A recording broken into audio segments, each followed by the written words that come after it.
You're not going to believe this. We're going to talk about the best grass in town, and this guy's got it.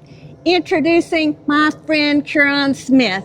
And just so you know he knows what he's talking about, we got some personal references. Stay tuned. I promise you personal references. These are Queron's neighbors. We've got Bill, Marianne.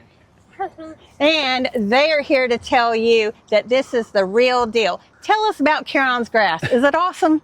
It is absolutely awesome. We love it, and he's out there all the time.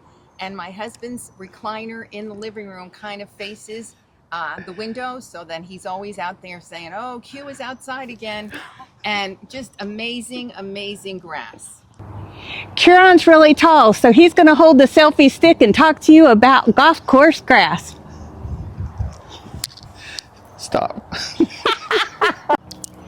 Hey YouTube, my name is Queron Smith and I have a golf course lawn. I've been working on this lawn for about 7 years and I started with zero experience. As a matter of fact, I started by watching videos on YouTube. Some of the more known people are Ron Henry, Doc, Ryan Knorr, and a couple of others that I've followed for a long time. Once I got my footing under me, I started doing it myself, and now all of my neighbors in my community seem to follow me and want to know what I did with my lawn, which is quite ironic. Anyway, I thought I'd show you a couple of shots of my lawn. So I think it'll be a good opportunity for me to share with you a few things that were questions of mine when I first got started. As I said a little bit earlier, I started with absolutely zero experience. My last home, I had a fescue lawn, so I had no idea what Bermuda grass was, how to grow it, how to maintain it, how to take care of it. And so through watching YouTube videos, I started to take care of it on my own, and I've made lots of mistakes. And so one of the critical things that I learned really early is that I wanted to reel mow. 99% of why my lawn looks the way that it looks is because I mow with a reel mower. And I've been through 5 reel mowers. So I'd love to talk with anybody who wants to have a conversation around which reel mower actually fits better for you. The second thing that I had questions about was like the fertilization schedule. So it took me a really long time to understand the composition of my soil. I had to take a soil test, and then once I understood what the composition of my soil was, I knew what needed to be amended and what type of nutrients the lawn needed so that I could help it be its best iteration of itself. So those are kind of the 2 critical elements, and once I got a handle on those along with the watering schedule, I would like to say that the rest has been easy peasy, but it hasn't. I've also had lawn fungus, I've dealt with bugs, I've dealt with all manner of vermin. But again, you know, through watching other guys who are far more professional than I on YouTube and much more polished, and even asking some of those guys questions, I was able to get some of those answers, apply it to my lawn here in North Carolina, and see what worked and see what didn't work. And so now I have become sort of the neighborhood liaison for everyone who wants to know what I've done to my lawn so that their lawn can look their absolute best as well. Other questions that I had to understand was around the fertilization plan. I tend to use only natural products because I'm really big on environmental protection. So I like other biosolids. I have used unnatural products. I don't want anybody to jump in the comments and say, you know, that I haven't.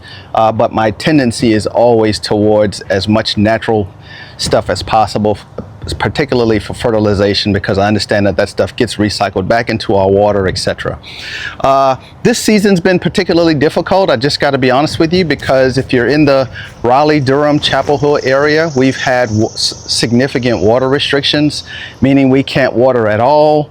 I actually held Laurel off from coming over to my lawn because it was not looking its best, because I was not able to water. We've not been having the best rain. I think we're at a significant deficit for rain in the triangle this year. But we had 2 really big thunderstorms come through over the last couple of days. And man, it just started sprouting right up as soon as we got some good rain. And so that's been helpful. I'm also not just a grass guy. I really like flowers. Some people tend to be like flower specialists, or gardens rather, and then others tend to be like more grass focused, and I tend to like a blend of both. So I'll take a few moments and just share with you my flowers if I can. So out here is my Japanese maple, and I can't remember what this is, so if you know what it is, tell me what it is in the comments. And then here is my salvia, which is doing really good this year. This is the second blooming of my salvia. I've had to cut them all the way back to the ground, and they've come right back up. These are some dwarf bushes.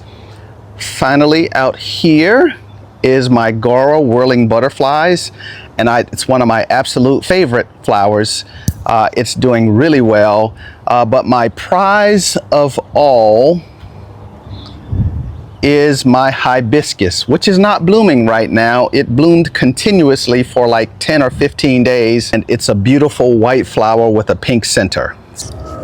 I want to say thank you to Laurel for featuring me on her YouTube channel. This has been a really cool deal. I never expected 7 years ago when I got into like lawn maintenance and lawn care that I'd be here, you know, with an opportunity to sort of showcase my lawn. I'm so grateful to her for doing that. If you have any questions or comments and you want to reach out to me about the things that I did, but more importantly, some of the mistakes that I made to help you avoid them, that'd be fantastic.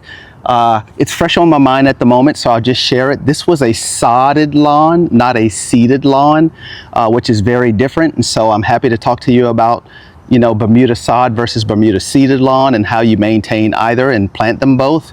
Also, like I said earlier, I went through 5 different reel mowers. And, you know, if you want to just talk to me privately about those individual lawn mowers and the mistakes that I made, or right for your lawn or right for someone else, I'd be happy to talk to you about that as well.